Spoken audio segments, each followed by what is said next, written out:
Greetings, everybody. It was a pleasure meeting you all today. And I always like to come through on things that I say I'm going to do. That is one thing that we absolutely need to do, folks, is when we say we're going to do something, we need to do it.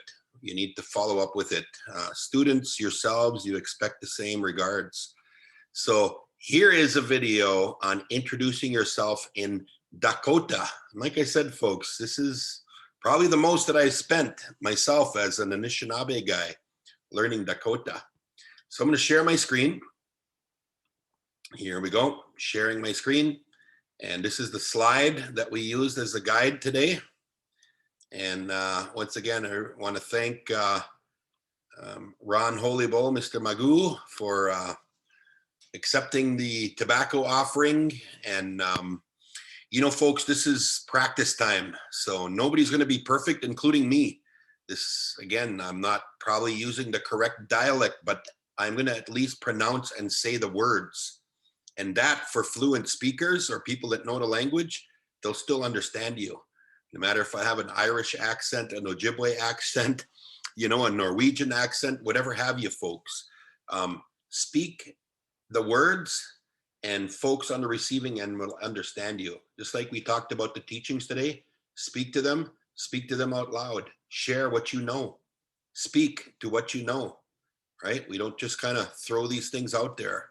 We want to follow them up with teachings, right? For every structure, folks, it requires extra and deep, implicit and explicit instruction for those to be known, those structures that we want to know. So here's introducing yourself in Dakota.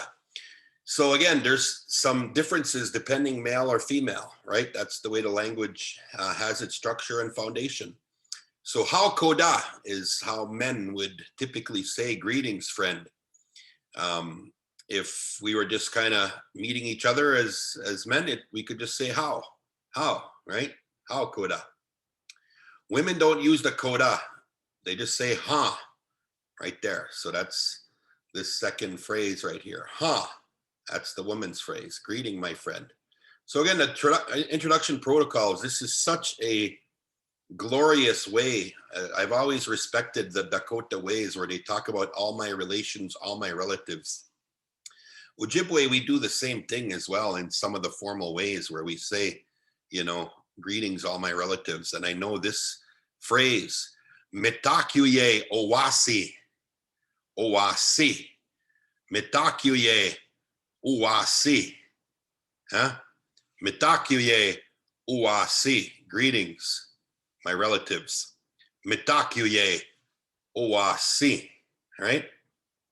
And then when you're going to introduce where you're from, remember, this is kind of where you're originally from, and then this is where you live today, okay? The phrase again, folks, hima taha. Himataha, himataha, himataha, okay? So Whitefish Bay, that's my original land that I come from.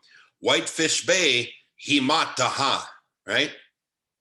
And I know in some ways, just hearing, you know, you could still get away if I said Fargo, himataha, folks would probably accept that as well.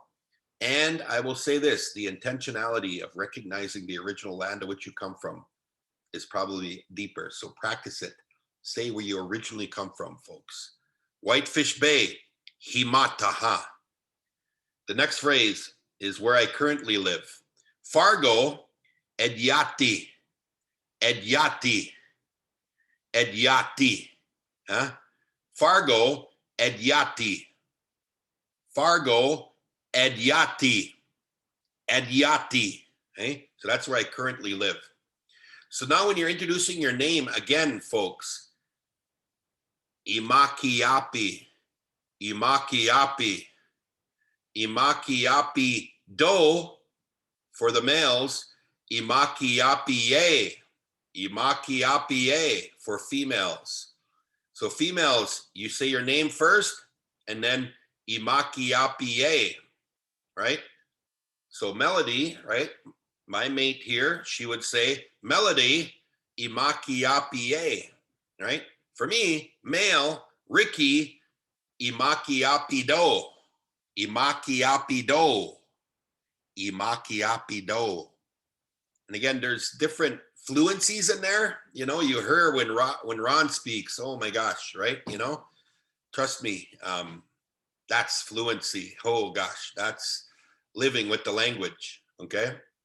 But he will still understand. Any language speaker will understand by you just saying the phrase completely. Ricky Imakiapido. My name is Ricky, right? Again, where I currently live, Fargo, Edyati, right?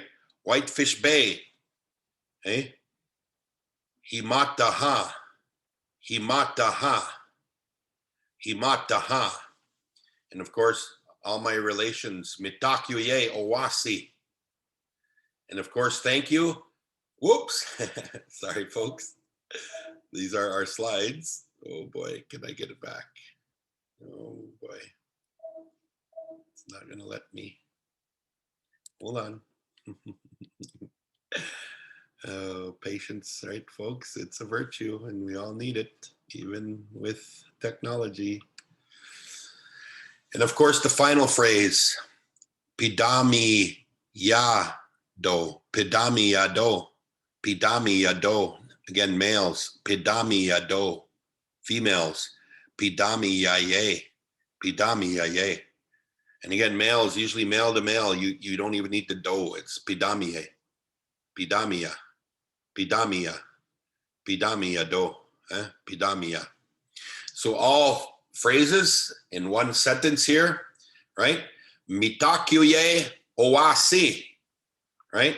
Whitefish Bay, Himataha. Whitefish Bay, Himataha. Fargo, Edyati. Fargo, Edyati. Ricky, Imakiapido. Ricky, Imakiapido. Pidamiye do. Pidamiyado. Pidamiyado. Folks, like I said, with most everything we learned today, using it is your salvation. Eh? The more you use it, the more you practice it, the more it'll become second nature. And imagine those learners hearing you greeting them in Dakota language. Oh man. As we said in Dakota, washte. Wow, that's really good. Washteado. I've heard that one. Really good. Eh? And in Ojibwe, hoa. Awesome. Good. So folks, use it or you will lose it. Good to see you all. We'll talk again soon. Oh.